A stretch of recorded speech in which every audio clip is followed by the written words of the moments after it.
Hello guys, welcome back to another episode here on African Confessions. There is a message that I want to share with you guys, and this message, it was sent to us by one of our dear listeners. So this message was forwarded to me by our admins. The message reads like this: Hello African Confessions, please share my story, but please keep me anonymous. This is a story of how I became a single mother of two at the age of 27, how I got divorced and chased out of my marital home by the pastor and his wife. I was married to a particular pastor's son here in South Africa. How it happened is that I was having problems at work. When I told my mom, she then advised me to go to this particular church for prayers. The pastor at that church would see people for one-on-one, and he would tell them their problems as well as pray for them for their breakthrough and stuff. When my mother told me to go to that church, at first I refused because I did not like mixing churches and jumping from one church to another, and also I did not believe in these things of prophets. After my work problems kept on persisting, I had no choice but to give this thing a try and to heed to my mother's advice. On Friday, I then requested a day off from work, and after work off, I went to that church to see the men of God one-on-one. Visitors who come would pay an amount of 5,000 rands, and they will stay 3 days in that church. Upon my arrival, I found others, and eventually I saw the man, and he asked me my age. And I told him at that time I was 23 years old, and he then told me that his son is 24 and he will be turning 25, and he believed that I am supposed to be his wife. I did not take this thing to heart because I thought that he was joking, and besides, I did not even know the son in question, and I just wanted prayers for my work situation.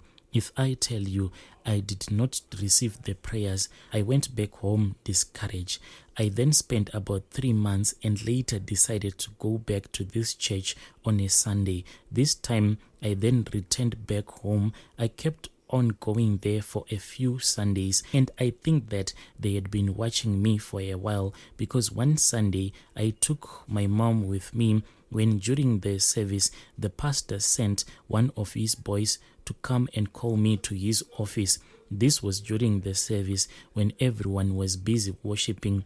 I went there feeling very nervous and asking myself as to what could be the reason behind that call. When I arrived, the man started acting as though he had spoken with God, and God had told him that I was supposed to marry his son. He sent for someone to go and call his son, and he then introduced us. He told us that if God said that we are supposed to marry, he would do great things through us in the future. And there we exchanged our numbers. I think I was still young and naive as to what was going on. Lucky for me, when this guy, the son, called me, we actually had a lot in common, and I liked his personality. That day we spoke for hours on end, and also the day that followed we were speaking. I noticed that this guy was a bit unstable in his character, and also he smoked, because the first day when we met he came smelling like hard cigarettes. This was quite shocking to me. Mind you, this was a pastor's son who is apparently into the ministry, but how? It appeared to me that he was not living right, but I ignored all of those red flags because I had grown fond of him and we seemed to get all along. Within a few months of dating, his parents proposed we should get married, and very quickly I was moved from my home into his sister's home for my safety because they said that they had a lot of enemies and people that were after them, so they were afraid that my life might also be in danger since the church now knows that I was about to marry their son. His sister, though, did not like me at all. She did everything in her power to break us apart because she was the parents' favorite child, and they listened to everything she said. She discouraged them as much as possible. I don't know How I managed to survive this. Her story was she had girls she had wanted her brother to marry. She was a control freak, and so she wanted her brother to marry a girl she could use as her maid, sending her around and the girl doing everything that she wanted. Unfortunately, I wasn't that type of a girl because she didn't know me so much. That was the problem to her. Everything at this point was moving very fast. The lobola was paid and the wedding was due in a few more weeks. At this point, it was when I began to see those people's true colors, Brother Nashi. The very day of the lobola, when we returned, I looked at his father's eyes as I was talking to him and his wife. I saw them change into something very scary, like a scary animal staring back at me, and he looked very angry at me. I felt like a sheep headed to the slaughter. What is worse in all of this, I felt as if I had reached a point of no return. The wedding day came and they completely kicked my family out into the cold. They were ignored and made to sit at the back. They did not even allow them any part in the wedding.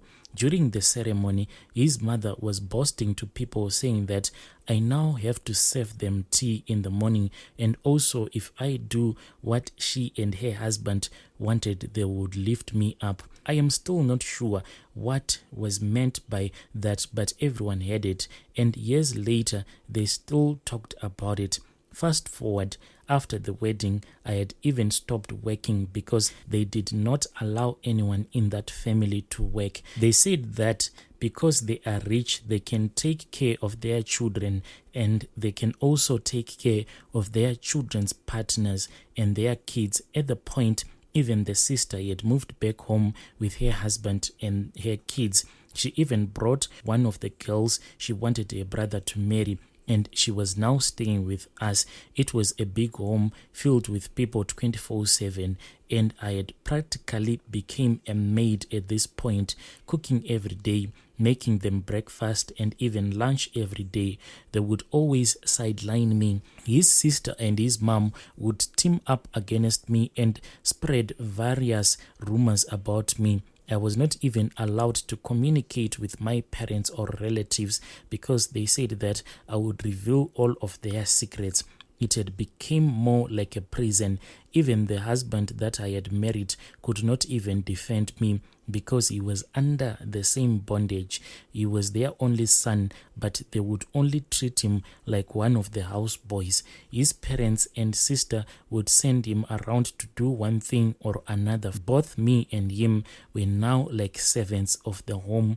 I would cook and carry trees upstairs into everyone's room. It was a big house and a big family, and by the time I'll be done, my whole back would be so painful and I wouldn't even want anything to do with sex anymore. Partly because ever since I had started sleeping with this guy, I would get so itchy down there from time to time. He had completely threw off my pH balance, and I had suspected that he was also sleeping around with some of the church girls because there were many that wanted him. And because of that tiredness of ever working without getting any rest, I was just fading away. Dear listeners, right there was a message that I received. It was sent to me by one of our admins. I'll be back with the rest of the message.